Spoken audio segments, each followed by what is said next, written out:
আপনারা দেখছেন SR24x7 news. SR24x7 news থেকে আমরা এই মুহূর্তে রয়েছে আরজিকরে।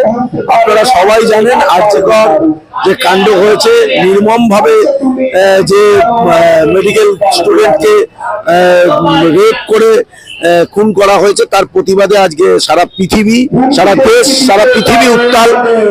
সেই কাণ্ডে সিবিআই তদন্ত চলছে, কিন্তু এখনো দোষীর শাস্তি হয়নি। সেই দোষীর শাস্তির দাবিতে এখনো ডাক্তাররা অনশনরত, তারা কর্মবিরতি রেখেছে।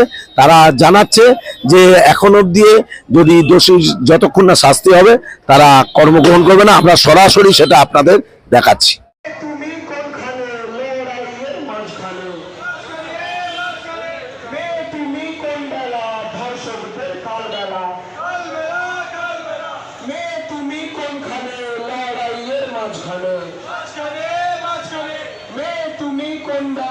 ধর্ষকদের কালবেলা বাধা ঢুলি তোমার পুলিশ প্রশাসন ধিক্কার, চোখে বাধা ঢুলি তোমার পুলিশ প্রশাসন ধিক্কার,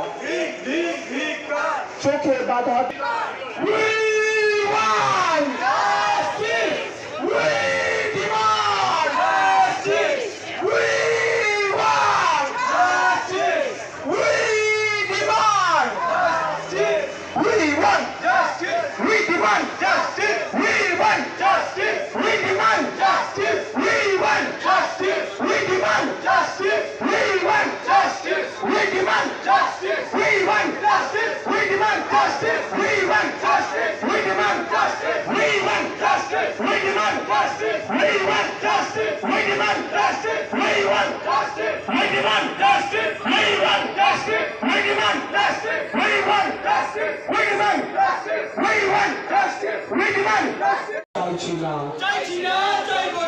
কোনো ভয়ার কান্না সইতে আমরা পারছি না, কোনো ভয়ার কান্না সইতে আমরা পারছি না। মেয়ের যখন সেমিনার হল পুলিশ তুমি কোথায় ছিলে? মেয়ের যখন সেমিনার হল পুলিশ তুমি কোথায় ছিলে? মেয়ের যখন সেমিনার হল পুলিশ তুমি কোথায় ছিলে? মেয়ের যখন সেমিনার হল পুলিশ তুমি কোথায় ছিলে? মেয়ের যখন সেমিনার হল পুলিশ তুমি কোথায় ছিলে? পুলিশ তুমি লড়াই করো, তোমার মেয়ে হচ্ছে বড়। পুলিশ তুমি লড়াই করো, তোমার মেয়ে হচ্ছে বড়। পুলিশ তুমি লড়াই করো, তোমার মেয়ে হচ্ছে বড়। গুন্ডার উর্দি তোমার গায়ে পুলিশ প্রশাসন হাত।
আমাদের আস্থা আছে, আমরা নয়ন মানছি। যারা যারা যা কিছু অন্যায় করে লোপাট করার চেষ্টা করছে, নিশ্চয়ই তাদের শাস্তি হবে।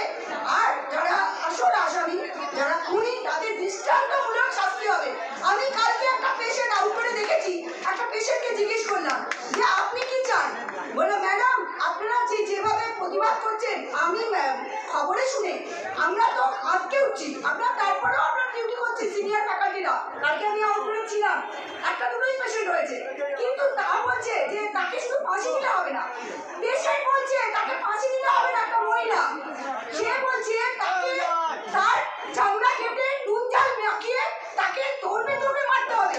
যেরকম মানে ওই যেভাবে আমাদের ধর্ষণ করে নিজে মারা হয়েছিল, সেই রকম রক্ষার জন্য কষ্ট তাকে দিতে হবে, শুধু ফাঁসি নয়। তাকে ওরকম কষ্ট করে, তাকে ওরকম কষ্ট দিয়ে তাকে মারতে হবে। সুতরাং তুমি এতটুকু ভুল বলনি। আমরা দর্শকদের মাঝখানে এখনো যারা চুপ করে আছে তারাও তো সমর্থন করছে, তারা কেন বসে নেই? একটা সুপ্রিম কোর্টের উপরে নিশ্চয়ই আমাদের আস্থা আছে। আমরা মনে করি আমাদের যে সুপ্রিম কোর্ট, তার যে উপরে হায়ার অথরিটি, তার উপরে বিশ্বাস আছে, নিশ্চয়ই আমরা বিচার পাবো। We want justice. We want justice. আমরা শাস্তি মানে দৃষ্টান্তমূলক, মানে একদম ফাঁসি তো বটে, তাকে এমন ভাবে ফাঁসি দেওয়া হোক, সেটা আমি জানি না কিরকম হবে, মানে এমন ফাঁসি দেওয়া হোক যে সেটা এতই দৃষ্টান্তমূলক, যাদের মনে এইটুকু মানে 1000 বার তাদের মনে এইটা ভাবনা আসবে, 1000 কি 1 লক্ষ বার চিন্তা করবে যে আমি এইটা কাজটা করার আগে আমি আদৌ করবো কিনা, তাহলে আমার এরকম করে দিতে হবে। এইরকম শাস্তি চাই, শুধু ফাঁসি আমি জানি না, শুধু ফাঁসি তাদেরকে একদম অন্যভাবে জাস্ট একটা তাদের যাবজ্জীবন কারাদণ্ড এটা করলে হবে না।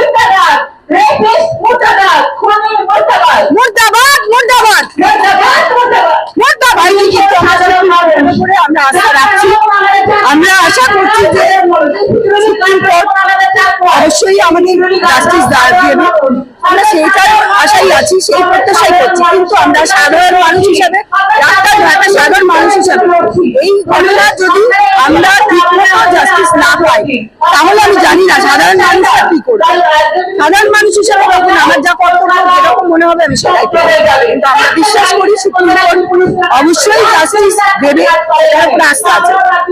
এটা কিন্তু একদমই মানে মেনে নেওয়া যাবে না যদি জাস্টিস না পায়। দেখুন, সুনিশ্চিত তথ্য তো আমাদের কারোর কাছেই নেই, সেটা স্বচ্ছ তদন্তের মধ্যে দিয়ে বেরিয়ে আসবে বলে আমরা মনে করি। হয়তো সে বিষয়ে কোনো তথ্যের কারণেই এখনো রোজ আমাদের সেই সময়কার যিনি প্রিন্সিপাল ছিলেন তাকে সিবিআই এতক্ষণ ধরে জেরা করছে। কিন্তু এটুকু আমরা ঘটনাক্রম যা ঘটেছে যে প্রথম দিনেই যেখানে ঘটনা ঘটার সঙ্গে সঙ্গে সেই বডি থেকে শিশু পর্যন্ত বলে দেবে যে ওটা সুইসাইড ছিল না, সেখানে কলেজ প্রশাসন বা পুলিশ প্রশাসন কেউ একজন ওটাকে সুইসাইড বলে চালানোর চেষ্টা করছে, এবং তারপরে যেভাবে তাড়াহুড়ো করে পুরো প্রসিডিউরটা হলো তাতে সত্যকে ধামাচাপা দেওয়ার চেষ্টা হয়ে থাকলেও আমরা সন্দেহ করছি। ইনভেস্টিগেশন তো চলছে, কিন্তু ভিজিবলি আমরা অন্তত কোনো প্রোগ্রেস এখনো দেখতে পাচ্ছি না। আমি জানি না কিভাবে বিচার প্রক্রিয়া, কিভাবে তদন্ত প্রক্রিয়া চলে, কিন্তু যখন এখন আপনারা সবাই জানেন যে পোস্টমর্টেম রিপোর্ট এখন পাবলিক হয়ে গেছে, সেই পোস্টমর্টেম রিপোর্ট থেকে এটা অনুমান করা যেতে পারে, এটা খুব স্ট্রংলি অনুমান করা যেতে পারে যে ওই ঘটনা একজন ঘটায়নি। তার মানে বাকি যারা ওই কাজে যুক্ত ছিল তারা এখনো কিন্তু আমাদের মধ্যে খুলে আম ঘুরে বেড়াচ্ছে। তা সত্ত্বেও আমরা আরো কাউকে গ্রেপ্তার হতে এখনো দেখছি না, যে কারণে আমরা আমাদের সিকিউরিটি নিয়ে এই মুহূর্তে চিন্তিত। আমরা চিন্তিত যে নেক্সাস এই ঘটনাকে ঘটতে দিল, হয় নিষ্ক্রিয় থেকে অথবা সক্রিয়ভাবে সাহায্য করে, সেই নেক্সাসও এখনো কলেজের মধ্যে কাজ করছে।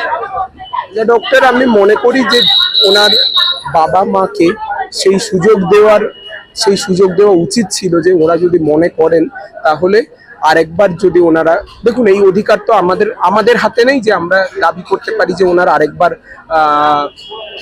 করা হোক, ওনার আরেকবার পোস্টমর্টেম করা হোক, অটোপসি করা হোক। কিন্তু যে হাসপাতালে যে প্রশাসনের আন্ডারে এই ঘটনা ঘটলো, সেই হাসপাতালে সেই প্রশাসনের আন্ডারে অটোপসি যদি নিরপেক্ষ হয়নি বলেই ওনার বাবা মা মনে করেন, তাহলে তাদেরকে আরেকবার অটোপসি করানোর জন্য আবেদন করার সুযোগ দেওয়া উচিত ছিল, যে কারণে ওনার বডি প্রিজার্ভ করা যেতে পারতো বলে আমরা মনে করি। সেকেন্ডবার কোনো সেন্ট্রাল এজেন্সিকে দিয়ে বা কোনো নিরপেক্ষ সংস্থাকে দিয়ে অটোপসি করালে হয়তো আরো কোনো তথ্য বেরিয়ে আসতে পারতো।